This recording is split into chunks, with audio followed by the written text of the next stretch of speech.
드리도록 하겠습니다. 오늘은 요한복음 강해 요한복음 강해 34번째 시간입니다. 우리 지난 시간에 한 핵심이 바로 이거죠. 사랑이 무엇냐고 물으신다면 뭐라고 말하시겠습니까? 여전히 눈물의 씨앗이라고 하시면 안 됩니다. 우리 지난 시간에 이걸 다 했는데 아직도 눈물의 씨앗이다 이러시면 안 되고, 사랑이 무엇냐고 물으신다면 인간의 언어로 설명할 수 없는 것이라고 말하겠어요. 이렇게 대답을 하셔야 됩니다. 이 사랑이라는, 이 아가페 사랑이라는 어마어마한 것을 우리가 어떻게 사람의 말로 이야기를 하겠습니까? 그래서 말로 이야기를 못하니까, 정의를 못 내리니까 어떻게 합니까? 성경은 사랑을 얘기할 때마다 어떻게 사랑하라고요? 무엇 같이, 그리스도께서 너희를 사랑하신 것 같이, 내 이웃을 내 몸과 같이, 내가 너희를 사랑한 것 같이. 이외에도 더 많은 예가 있어요. 그래서 무엇 같이 이렇게밖에 말할 수가 없는 거죠. 너무 어마어마한 개념이기 때문에 그렇습니다.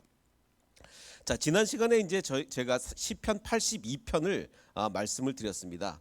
그런데 이제 이 해석에 대해서 이제 오늘 조금 더 자세히 말씀을 드리겠다고 했는데, 이게 1절 말씀을 번역하는 게 굉장히 어렵습니다. 굉장히 어려운 번역이에요.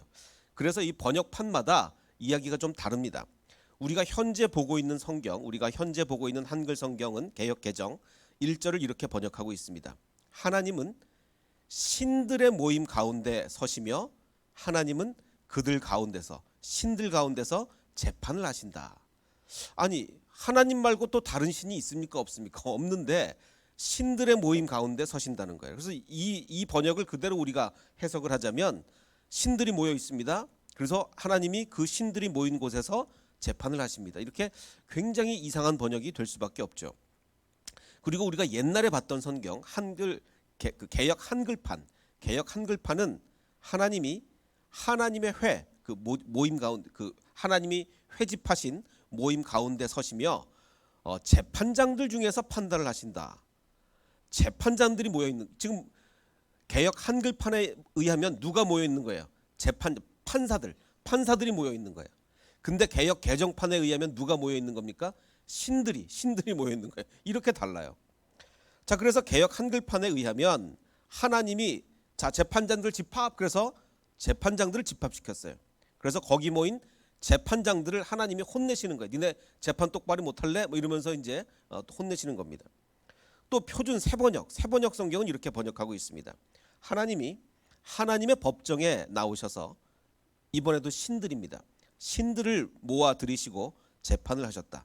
하나님께서 신들에게 이렇게 말씀하시니까 너무너무 번역마다 이렇게 다른 거예요. 그럼 왜 이렇게 번역이 다르냐?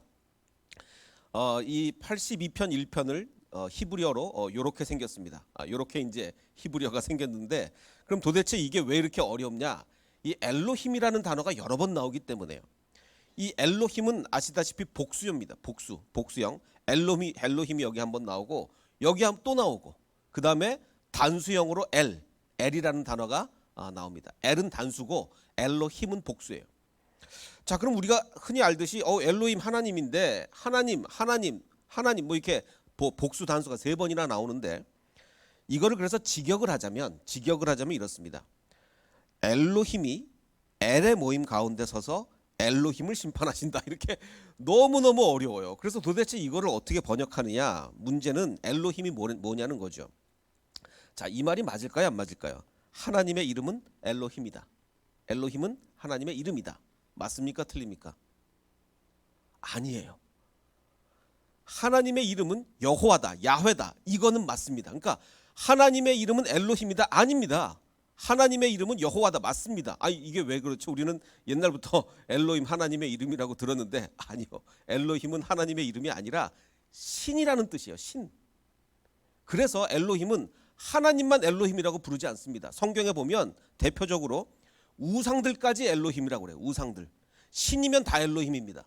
그래서 우리가 10계명에 제2계명에 너는 나 외에는 제1계명에 다른 신들을 너한테 두지 말라.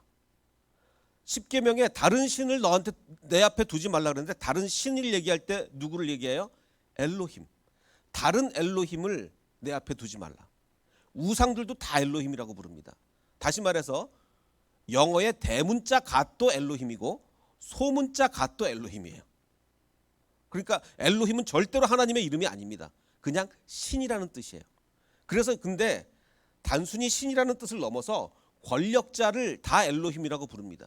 그래서 권력자도 엘로힘이고 심지어는 재판장, 판사들도 엘로힘이라고 부릅니다. 대문자 갓, 소문자 갓, 재판장, 권력자들 전부 다 엘로힘이에요. 절대로 엘로힘은 하나님의 이름이 아닙니다. 하나님의 이름은 야훼죠. 여호와죠. 자, 그래서 이제 이 복잡한 이 구문을 우리가 어떻게 해석을 해야 되느냐? 문맥을 보고 해석할 수밖에 없어요. 그래서 이 엘로힘이 무슨 뜻이냐? 문맥을 보고 해석을 해야죠. 그럼 시편 82편의 문맥이 어떻게 되느냐? 1절이 워낙 복잡하니까 1절을 제외하고 2절부터 보겠습니다.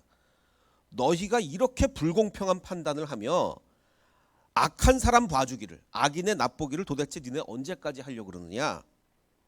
그렇게 판단하지 말고 악한 사람을 봐주지 말고 가난한 자와 고아를 위해서 판단해라. 곤란한 자와 빈궁한 자에게 공의를 베풀어라. 그래서 가난한 자와 궁핍한 자를 구원해서 악인들의 손에서 건져내라. 이게 문맥이거든요. 자, 그러면 아까 제가 말씀드렸던 여러 가지 해석 중에서, 여러 가지 가능한 해석 중에서 하나님이 여러 신들, 우상들을 딱 불러다 놓고 니네 똑바로 안 할래? 이렇게 하시는 문맥이겠습니까? 재판장들을 불러놓고 하시는 문맥이겠습니까? 재판장이죠. 당연히 문맥상 당연히 재판장인 거예요. 그래서 이번 번역은 개역 한글판이 맞습니다. 다른 번역은 말이 안 돼요. 어떻게 이렇게 번역했는지 모르겠어요. 개역 한글판의 번역대로 하나님이 재판장들 중에서 판단을 하신다. 니네 재판 똑바로 안 할래? 니네 가난한 사람을 위해서 재판하라 그랬더니 왜 악한 사람을 봐주는 거야? 이러면서 하나님이 진노하면서 이렇게 말씀하시는 겁니다. 그래서 이 시편 82편을 말씀드리는 이유는 내가 너희를 사랑한 것 같이 너희도 서로 사랑해라. 서로라는 이웃을 사랑하라는 얘기거든요. 서로 이 재판장, 권세를 가진 재판장들은요, 저 가난하고 소외된 사람들을 이웃이라고 생각 안 하는 거예요. 이웃이라고 생각 안 하고 권력 있는 자기 사람 친구들을 이웃이라고 생각하니까 그 사람들을 위해서 판단하는 거죠. 여기에 하나님이 진노를 하시는 겁니다. 바로 그 가난하고 소외된 사람이 너희의 이웃이다. 서로 사랑해라. 이렇게 말하고 있는 겁니다.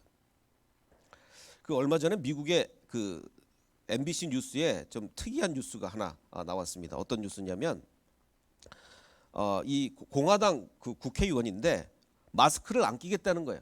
마스크를 왜 안 끼느냐? 미국은 유대교와 기독교 신앙 위에 세워진 위대한 나라다. 이렇게 이제 강조를 한 후에 우리는 하나님의 형상으로 창조가 됐는데 하나님의 형상이 가장 잘 드러나는 곳이 바로 얼굴이다. 얼굴이기 때문에 마스크를 쓰면 하나님의 형상이 가려지므로 나는 마스크를 쓸 수가 없다. 우리한테 마스크를 쓰라고 정부에서 강요하지 마라. 이렇게 누가 얘기를 해요? 미국의 국회의원이. 야, 어떻게 이런 사람이 국회의원이 됐나 모르겠습니다. 이게 맞는 얘기입니까? 아니죠. 하나님의 형상이라는 단어가요, 이렇게 뭐 얼굴 이렇게 쉽게 묘사할 수 있는 단어입니까? 아니죠. 마치 사랑이라는 말을 어떻게 설명을 할 방법이 없듯이 하나님의 형상이라는 것도 도저히 우리의 인간의 그 표현의 방법을 넘어선 엄청난 개념입니다. 그래서 하나님의 형상과 모형대로 너희를 창조했다고 말은 하시지만 도대체 우리는 그게 무엇을 말하는지 감조차 잡기 힘든 그런 단어예요. 그런데 이걸 생각 못하고 하나님의 형상대로 창조됐으니 우리는 얼굴을 가리면 안 된다. 이건 말이 안 되는 얘기죠. 정말 말이 안 되는 얘기입니다. 그래서 다시 한번 이 강조를 드리면 새 계명을 너희에게 주노니 서로 사랑하라. 어떻게 해서 왜 새로운 계명이냐? 내가 너희를 사랑한 것 같이 사랑하는 것이 정말 새로운 계명이다.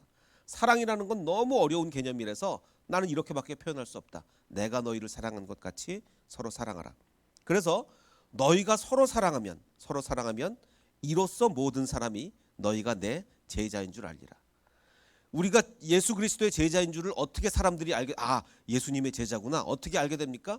뭐 밤이 새도록 기도하고 뭐 철야하고 통성하고 물론 그렇게도 알게 되겠지만 그게 아니라 정말 우리가 사랑하면 예수의 제자구나. 저 사람들 참 사랑하네. 예수의 제자구나. 이렇게 안다는 것입니다. 이게 어떻게 보면 성경의 가장 중요하고 핵심적인 진리라고 볼 수가 있겠습니다.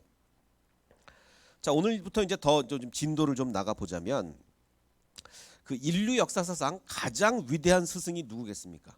인류 역사에서 여기도 뭐 선생님들 많이 계신데 인류 역사사상 가장 위대한 스승은 누굽니까? 예수 그리스도죠. 뭐 예수님보다 더 위대한 스승이 어디 있겠습니까? 자, 그런데 이제 예수님으로부터 제자들이 훈련을 받았습니다. 그 3년간 훈련 받았다고 우리가 추정이 되는데 3년을 그냥 통학을 했습니까? 아니잖아요. 3년 동안 통학한 게 아니라 뭐 요즘처럼 온라인 수업 3년 동안 온라인 수업한 게 아니라 합숙을 했어요. 3년 동안 합숙을, 그것도 예수 그리스도 인류 역사사상 가장 위대한 스승과 3년 동안 합숙을 했으면 어마어마하게 많은 것을 배우지 않았겠습니까? 오늘 그 얘기를 좀 해볼 텐데요. 자, 이 3년간 합숙 훈련을 받은 시몬 베드로가 이렇게 얘기를 합니다. 시몬 베드로가 이르되 주여 어디로 가시나이까? 예수님이 자꾸 어디로 간다 그러시니까 주여 어디로 가시나이까? 이렇게 묻는 거예요. 우리가 그러면 이거 영화 제목이 하나 떠오릅니다. 어떤 영화 제목이, 요즘 젊은 사람들이 이 영화를 몰라요. 젊은 사람들 모르는데 모른 척하지 마시고 얘기를 해보십시오. 쿼바디스, 이 쿼바디스라는 영화가 그 계속 머리에 떠오르죠. 이 쿼바디스란 뜻이 어디로 가십니까? 이런 뜻입니다. 자, 근데 이제 문제는 그 쿼바디스가 어느 나라 말이냐는 거죠. 쿼바디스가 이 베드로랑 예수님이랑 대화를 어느 나라 말로 했을까요? 대화를 아람어로 했을 것으로 추정이 됩니다. 아랍이 아니고 아람어, 히브리어와 대단히 유사한 언어입니다. 아람어로 했을 것으로 추정이 되는데 신약 성경을 기록할 때는 예수님과 제자들이 직접 말을 했던 바로 아람어로 기록한 게 아니에요. 왜냐하면 아람어는 알아듣는 사람이 그 신약 성경 기록 당시에 많은 사람들한테 이 성경을 보내야 되니까 제한된 언어기보다는 정말 요즘 영어 같은 헬라어로 기록을 한 거죠. 말하자면 제가 한국말로 설교를 하는데 이거를 보다 많은 인류에게 퍼뜨려야 되니까 그러면 뭘로 번역을 해야 되겠습니까? 영어로 번역하는 것처럼. 그래서 헬라어로 바로 주여 어디로 가십니까? 이걸 이제 헬라어로 쓴 거예요. 이게 신약 성경입니다. 자, 그런데 많은 세월이 흘러서 이제 더 이상 헬라어를 안 쓰니까 이 사람들이 어떤 말로 이 성경을 먼저 번역한 겁니까? 라틴어로 번역을 한 거죠. 라틴어. 그래서 이 쿼바디스라는 말은 라틴어예요. 라틴어. 쿼바디스. 어디로 가십니까? 자, 그래서 근데 우리는 베드로가 실제로 한 얘기 아람어는 잘 모르고 이제 쿼바디스만 알게 된 거. 왜냐하면 이 옛날 이제 카톨릭부터 해가지고 라틴어를 쓰면 뭔가 있어 보이거든요. 뭔가 라틴어를 쓰면 뭔가 있어 보이기 때문에 뭔가 있어 보이고 싶어하는 이 카톨릭 사제들과 목사님들이 계속 이 라틴어를 쓰는 거예요. 그래서 우리는 쿼바디스가 마치 베드로가 진짜로 한 말인 줄 아는데 아닙니다. 베드로는 아람어를 했어요. 자, 그런데 이제 이 나중에 라틴어 얘기가 좀 나올 텐데 이 3년 동안 합숙 훈련한 베드로의 수준이 과연 어떤 수준이었을까를 좀 한번 보도록 하겠습니다. 세계 최고의 인류 역사상 최고의 스승과 3년 합숙 훈련했는데 36절에 베드로가 주여 어디로 가시나이까? 예수께서 대답하시되 내가 가는 곳에 네가 지금은 따라올 수 없으나 후에는 따라오리라. 너도 나중에 십자가를 진다. 그 얘기죠. 예수님 그 베드로가 나중에 뭐 거꾸로 십자가에 못 박히지 않습니까? 베드로가 이르되 주여 내가 지금은 어찌하여 따라갈 수 없나이까? 주를 위하여 내 목숨을 버리겠나이다. 라고 하자 예수께서 대답하시되 내가 나를 위하여 정말 네 목숨을 버리겠느냐? 내가 진실로 내게 이르노니 다 굴기 전에 네가 나를 3번 부인할 거다. 합숙 훈련 3년 한 후의 결과입니다. 합숙 훈련 3년 한 후의 결과가 3번 닭이 울기 전에 예수님을 3번 부인하는 거예요. 자, 이게 베드로고, 자, 오늘은 연속된 3명의 제자들이 예수님의 말씀에 어떤 반응을 보였는지 그걸 한번 보겠습니다. 첫 번째가 베드로였고 두 번째 3년 합숙 훈련한 도마를 보겠습니다. 자, 도마를 보면 14장 1절에 너희는 마음에 근심하지 말라. 하나님을 믿으니 또 나를 믿어라. 내 아버지 집에 거할 곳. 그 영어 성경 중에 아주 제일 오래되고 권위 있다는 킹 제임스 버전은 이렇게 번역되어 있습니다. 거할 맨션이 많도다. 맨션이 많다. 그렇지 않으면 너희에게 그런 곳이 없으면 내가 말했을 텐데 많다. 내가 너희를 위하여 거처를 예비하러 가노니 가서 너희를 위하여 거처를 예비하면 내가 다시 와서 너희를 내게로 영접하여 나 있는 곳에 너희도 있게 하리. 우리가 잘 아는 말씀이에요. 자, 근데 이제 문제는 번역상에 또 또 번역상의 문제. 왜 번역상의 문제냐면 우리가 원래 이제 영어로 맨션이라는 뜻이 어떤 뜻입니까? 맨션. 그 우리가 옛날에는 요즘은 이제 아파트나 이런 걸 갖고 맨션이라고 잘 안 그러는데 옛날에는 이렇게 맨션 무슨 맨션 이렇게 많이 했어요. 옛날에는 요즘은 이런 말 잘 안 쓰죠. 자, 근데 이제 한국 사람들이 이제 맨션이라 그러면 이제 떠오르는 그 단어는 이런 아파트를 요즘은 잘 안 그러니까 약간 옛날 아파트를 떠오르게 되는데 원래 영어 뜻으로 맨션은 뭡니까?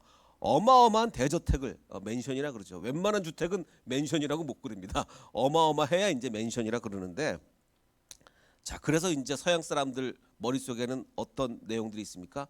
아, 우리가 천국에 가면 내 저택이 있다. 천국에 가면 맨션이 있다. 이렇게 생각하는데 문제는 이 번역상의 문제입니다. 한글 번역이 이건 잘 된 거예요. 영어 번역보다 몇 배 더 잘 됐습니다. 한글 번역은 내 아버지 집에 거할 곳 그 헬라어로 모네라는 것이 뜻이에요. 예수님이 말씀하실 때 뭐 아람어로 뭐라고 말씀하셨겠는데 헬라어는 나의 아버지 집에 거할 곳 모네가 많다라고 말씀하셨는데 이게 또 이제 문제는 뭐냐면요. 영어 성경이 바로 원어에서 바로 번역됐다기보다는 라틴어를 거쳐서 번역을 되다 보니까 항상 라틴어에서 문제가 생겨요. 라틴어에서 여기 맨쇼네스라고 모네가 이 뜻은 맞아요. 라틴어로 모네는 맨쇼네스예요. 여기까지는 맞는데 이거를 그냥 그대로 맨션이라는 뜻을 따서 영어로 맨션이라고 하다 보니 영어 맨션은 라틴어 맨쇼네스라고 뜻이 다르거든요. 영어 맨션은 뭐예요? 대저택. 그러니까 미국 사람들이 어떤 인식을 갖기 시작했어요?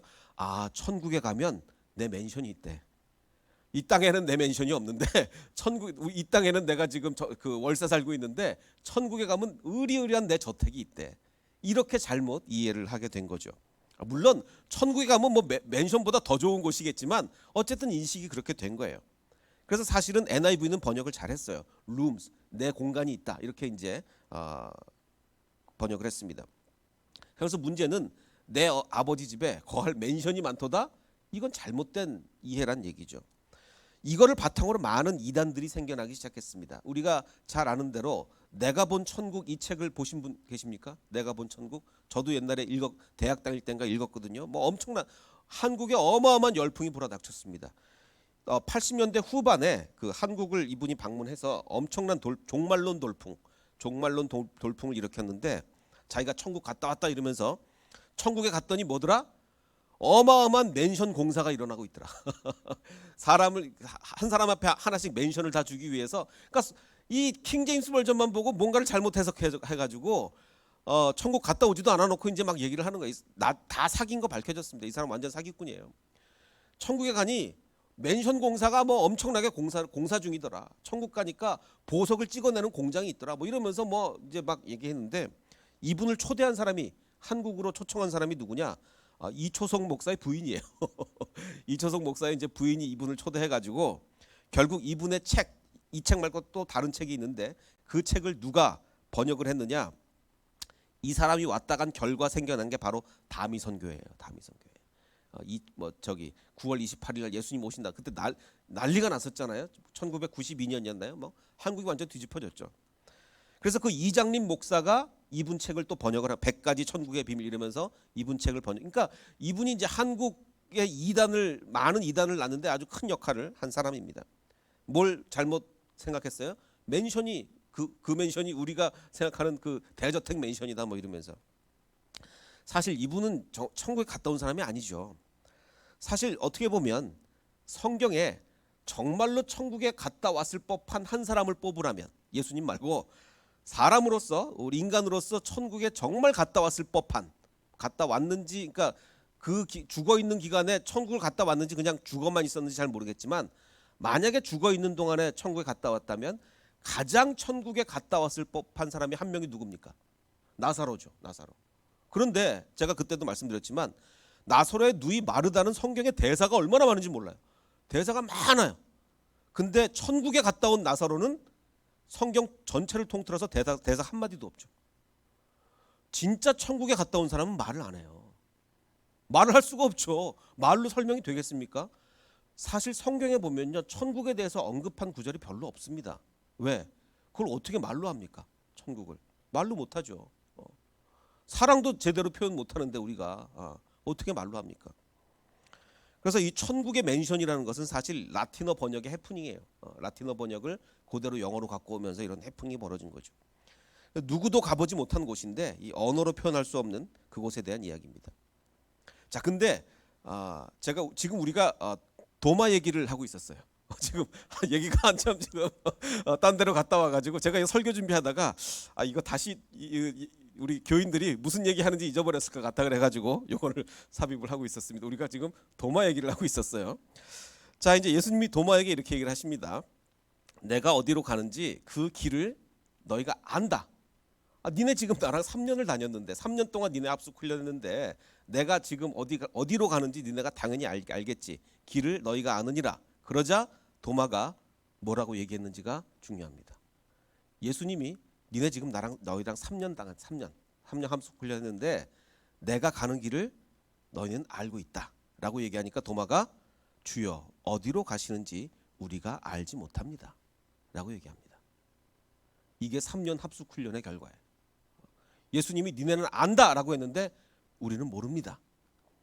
그 길을 어찌 알겠습니까?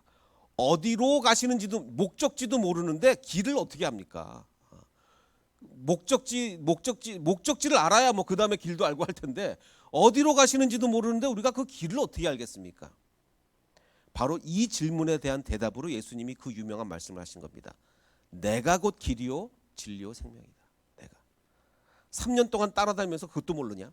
내가 곧 길이요 진리요 생명이니 나로 말미암지 않고는 아버지께로 올 자가 없다. 이렇게 얘기하는 겁니다. 이게 3년 합숙 훈련한 도마의 이야기예요. 자, 그 다음에 세 번째 제자 3년 합숙 훈련한 빌립을 보겠습니다. 예수님이 또 이렇게 얘기합니다. 너희가 나를 알았더라면 내 아버지도 내가 곧 아버지인데 아버지와 나 하나인데 너희가 나를 알았으면 내 아버지도 알았으리로다. 이제부터 너희가 그를 알았고 또 나를 본 거는 하나님을 본 거랑 똑같다. 이렇게 얘기를 합니다. 자, 그러자 빌립이 뭐라고 얘기를 하냐면 자, 지금 제자들이 예수님을 봤다는 얘기입니까? 못 봤다. 3년 동안 봤잖아요.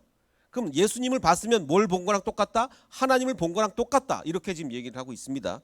거기에 대한 빌립의 대답은 빌립이 이르되 주여 아버지를 우리에게 보여주시옵소서. 황당하지 않습니까? 그리하면 족하겠나이다. 자, 바로 앞에 도마는 뭐라고 그래요? 너희는 안다. 내가 가는 길을 안다. 그러니까 도마는 모릅니다. 우리가 어디로 가시는지도 모르는데 그 길을 어떻게 합니까? 이러고 있고 빌립은 너희는 보았다라고 하는데 보여주십시오. 이렇게 얘기를 하는 거예요. 이게 제자들의 지금 상태인 거죠. 그러자 예수님이 참 답답한 심령으로 이렇게 말씀하십니다. 빌립아, 내가 이렇게 오래 3년 동안 합숙 훈련했는데 이렇게 오래 너희와 함께 있으되 네가 나를 알지 못하느냐? 나를 본 자는 아버지를 보았거늘 어찌하여 아버지를 보이라 하느냐? 3년 동안 뭐 배웠냐? 지금 예수님이 이렇게 말씀하고 있는 거예요. 자, 그런데요, 참 이게 재밌는 게 뭐냐면 이걸 재밌다고 얘기될지 모르겠는데 어떻게 보면 비극적인 게 뭐냐면 인간적으로 제자 중에 제일 용감한 사람이 누굽니까? 제일 막 정말 용감이라면 누구 떠올릅니까? 용감 베드로잖아요. 제일 용감한 베드로가 겁에 질려 갖고 예수님을 3번 부인합니다. 제일 용감한 베드로가. 또 도마는요. 그 전에 예수님이 죽은 나사로 살리러 갈 때 자, 이제 나사로를 살리러 가자라고 했더니 옆에 있던 도마가 뭐라고 그랬어요? 예, 그래 예수님이 가자고 하니까 우리도 주와 함께 죽으러 가자라고 도마가 얘기했어요. 예수님이 길을 간다니까. 자, 우리 길을 떠나자. 나사로에게 길을 떠나자니까 우리도 주와 함께 죽으러 가자라고 했던 도마가 내가 어디로 가는지 예수님이 그 길을 니네가 안다라고 하니까 우리가 어찌 알겠습니까? 같이 가서 죽자고 하던 도마가. 자, 그리고 빌립은요 더 황당합니다. 요한복음 1장에 나다나엘이 이르되 나사렛에서 무슨 선한 게 날 수 있느냐. 그러니까 빌립이 무슨 선한 게 날 수 있냐고 와서 봐라고 얘기하거든요. 와서 보라. 네 눈으로 봐라. 라고 얘기한 빌립이 우리에게 하나님을 좀 보여주십시오. 이 얘기를 하고 있잖아요. 그러니까 예수님이 너무 기가 막혀서 나를 본 자는 아버지를 보아는 이런 말씀을. 자, 그래서 최고의 스승, 인류 역사상 최고의 스승이신 예수님께 배운 제자들이 그런데도 불구하고 다른 사람이라면 몰라도 베드로가 3번 부인하면 안 되잖아요. 다른 사람이라면 용기가 없어서 3번 부인해도 그 용기 100배한 베드로가 부인하면 안 되잖아요. 다른 사람이 그러면 또 몰라도 도마가 예수님의 길을 모른다 그러면 안 되죠. 다른 사람이라면 몰라도 빌립이 하나님을 왜냐하면 와서 보라고 얘기한 당사자인데 빌립이 하나님을 보여달라 그러면 안 되는 거죠. 이건 마치 뭐와 같으냐면 제가 지난번에 말씀드린 것처럼 요한복음 12장에는 여러 가지 믿음이 나온다 그랬죠. 굉장히 하나 빼고 다 잘못된 믿음들, 다 잘못된 믿음들이 나옵니다. 그래서 그 다음에 무슨 얘기가 이어진다고요? 12장에 이렇게 잘못된 믿음이 많으니 13장에 그러니까 니네 앞으로 똑바로 믿어라, 제대로 믿어라 라고 얘기하지 않고 제대로 된 믿음을 가져라가 아니라 뭡니까? 그러므로 서로 사랑해라. 니네들이 제대로 믿을 줄 아느냐? 니네들은 어차피 제대로 못 믿는다. 니네들은 인간으로서 어차피 제대로 못 믿으니까 내가 너희를 사랑한 것 같이 너희도 사랑해라. 사랑은 모든 허물을 다 덮는다. 어떤 허물까지? 너희들이 심지어는 잘못 믿는 허물까지. 이렇게 잘못하고 저렇게 잘못 믿고 자기 생각에 꽉 차 있고 이런 것까지 사랑은 모든 허물을 다 덮게 되니 너희는 물론 더 제대로 믿어야 되겠지만 가장 중요한 것은 사랑이다. 이렇게 얘기하는 거예요. 마찬가지 논리로 그 다음에 어떤 논리가 이어지냐면 13장에서 지금 14장 이어지게 예수님께 3년을 합숙 훈련했는데 잘못 알고 있는 거예요. 잘못 알고 있는 거예요. 거기에 대해서 예수님이 자 그러면 앞으로 3년 더 가자 합숙 이렇게 얘기하시지 않고 3년을 더 해도 안 됩니다. 10년을 더 해도 안 돼요. 그래서 예수님이 하시는 말씀이 뭔지 아십니까? 아버지께서 내 이름으로 보내실 성령 그가 너희에게 모든 것을 가르치고 내가 너희에게 말한 모든 것을 생각나게 하리라. 3년 동안 너희가 배웠지만 안 된다. 근데 언제 되느냐? 성령님이 임하시면 내가 너희에게 3년 동안 가르친 것이 생각날 거다. 그때서야 비로소 깨닫게 될 거다. 이렇게 말씀하시는 거예요. 그리고서 평안을 너희에게 끼치노니 곧 나의 평안을 너희에게 주노라. 너희가 여태까지 이해 못하니까 평안이 없었지. 맨날 공포에 떨었지. 베드로 너는 이제 3번 부인할 거지. 그런데 정말 나의 가르침을 바로 이해해서 성령이 임하면 너희 마음에 평안이 오게 될 거다. 이렇게 얘기하는 겁니다. 평안을 너희에게 끼치노니 곧 나의 평안을 너희에게 주노라. 내가 너희에게 주는 것은 세상이 주는 것과 같지 아니하니라. 너희는 마음에 근심하지도 말고 두려워하지도 말라. 이렇게 말씀하시는 겁니다. 다시 한번 정리를 하자면 12장 13장의 논리는 뭡니까? 어차피 너희는 제대로 못 믿는다. 정말 엉터리 믿음들이 많다. 그러니 사랑해라. 사랑은 허다한 허물을 덮게 된다. 13장에서 14장은 너희가 아무리 나에게 배워도 너희는 제대로 아는 것이 불가능하다. 그런데 성령이 가르치고 생각나게 할 것이다. 이렇게 말씀하시는 거예요. 그 오프라 윈프리 쇼에 나왔던 한 부자가 있습니다. 한 장애를 가진 아들을 가진 아버지입니다. 이 이야기가 많은 사람들을 울렸어요. 이 아이는 태어날 때 벌써 이제 중년이 된 이 아이는 탯줄에 목이 감겼어요. 탯줄이 목을 감아가지고 뇌성마비, 아주 심한 뇌성마비를 가지고 태어났습니다. 그래서 이제 일상적인 언어 대화도 잘 되지 않고 그래서 요즘 컴퓨터를 도움을 받아서 이렇게 사람 말로 전환을 해서 이렇게 의사소통을 하고 그렇게 하고 있습니다. 근데 이 아버지가 이 아들을 너무 사랑했어요. 너무 사랑해서 이 아들이 얼마나 답답하겠습니까? 중증 뇌성마비니까 제대로 활동도 못하고 하니까 이 아들을 데리고 나가서 뛰기 시작했습니다. 달리니까 이 아이가 좋아하는 거예요. 달리니까. 그래서 달리는데 너무 큰 기쁨을 느꼈습니다. 그래서 이 아버지는 아들을 위해서 계속 달립니다. 그래서 결국은 이제 마라톤 대회까지 나가게 됐어요. 그래서 8km 단축 마라톤을 처음에 나갔더니 이제 당연히 꼴찌에서 2등을 했죠. 아들을 이렇게 휠체어 메고 가니 얼마나 힘들겠습니까? 자, 그런데 이 아들이 이렇게 얘기합니다. 아버지, 달리면서 난생 처음 장애가 사라진 것처럼 느꼈어요. 아버지로서 이 말을 듣고 나서 어떻게 하겠습니까? 정말 죽기 살기로 달리는 거죠. 왜? 내가 달렸더니 내 아들이 장애가 없어진 것처럼 느낀다고 하니 정말 이 아버지는 목숨 걸고 달리지 않겠습니까? 그래서 이 아버지는 달리고 또 달렸습니다. 아들이 장애라는 사실을 잊게 하기 위해서 계속 달렸어요. 그러던 중에 아들이 이렇게 얘기합니다. 아버지, 철인 3종 경기에 나가보고 싶어요. 그냥 달리는 것도 힘든데 철인 3종 경기 얼마나 힘들겠습니까? 자, 그런데 이 아버지는 이 아들을 위해서 달리기는 했지만 사실 철인 3종 경기 어떻게 됩니까? 수영도 해야 되고 자전거도 타고 해야 돼요. 이 아버지는 어릴 때 외에는 자전거를 타본 적이 없어요. 그리고 수영은 할 줄도 모릅니다. 근데 이 아들이 철인 3종 경기 나가고 싶다니까 6살 이후에 타본 적이 없는 자전거를 타기 시작했고 하지도 못하는 수영을 배우기 시작했습니다. 철인 3종 경기면 3.9km 바다를 수영해야 됩니다. 3.9km를. 그리고 180km 자전거 타야 되고 42.19km 마라톤 해야 돼요. 그래서 이 아들을 데리고 보트에 묻고 바다를 수영하고 그리고 180km 자전거를 타고 42.19km를 아들을 데리고 뛰기 시작했습니다. 그래서 이 아버지는 6차례 철인 3종 경기를 모두 완주했어요. 그 206차례 단축 철인 3종 경기를 완주했고 64차례 42.19km 마라톤을 완주했습니다. 그러자 이 아들이 아버지에게 이렇게 얘기합니다. 아버지, 고마워요. 아버지가 아니면 할 수 없었어요. 아버지이기 때문에 할 수 있었어요 라고 얘기합니다.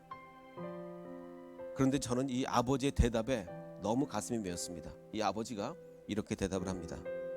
아들아, 네가 아니었다면 나는 하지 않았다. 너였기 때문에 내가 이렇게 하지. 이 세상에 어느 누구인들 내가 이렇게 하겠느냐. 아들아, 네가 아니었다면 나는 하지 않았다. 마치 예수님이 우리에게 하시는 말씀 같았습니다. 예수님이 사랑하는 나의 자녀들아, 너희가 아니면 내가 이러지 않는다. 너희가 아니면 내가 십자가에 달리지 아니하고 너희가 아니하면 내가 발을 씻기지 않는다. 이런 얘기를 하시는 것 같았습니다. 그래서 13장 34절을 다시 한번 읽어보면 새 계명을 너희에게 주노니 서로 사랑하라. 내가 너희를 사랑한 것 같이, 이 아버지가 아들을 사랑한 것 같이, 내가 너희를 사랑한 것 같이 너희도 서로 사랑하라. 어떻게 내 제자인 줄 알 것인가? 너희가 서로 사랑하면 이로써 모든 사람이 너희가 내 제자인 줄 알리라라고 주님은 말씀하고 있습니다. 3년이 지나도 달라지지 않는 제자들에게 그 사랑의 표현으로 성령을 주시죠. 전혀 달라지지 않으니까 그 사랑의 표현으로 성령을 주셔서 우리 안에서 직접 역사하십니다. 사랑할 수 있도록, 예수님의 가르침을 깨달을 수 있도록. 우리는 서로 사랑하지도 못하고 우리는 예수님의 가르침을 알지도 못하지만 성령님을 주셔서 직접 행하게 하시고 직접 깨닫게 하시는 하나님, 그 하나님이 우리에게 이렇게 말씀하십니다. 사랑하는 자녀들아, 너희가 아니면 내가 그렇게 하지 않았다. 우리 이 말씀을 가슴에 새기고 정말 예수님이 우리를 사랑하신 것처럼 서로 사랑하는 우리 헷세드 교인들이 되시기를 주님의 이름으로 축원합니다.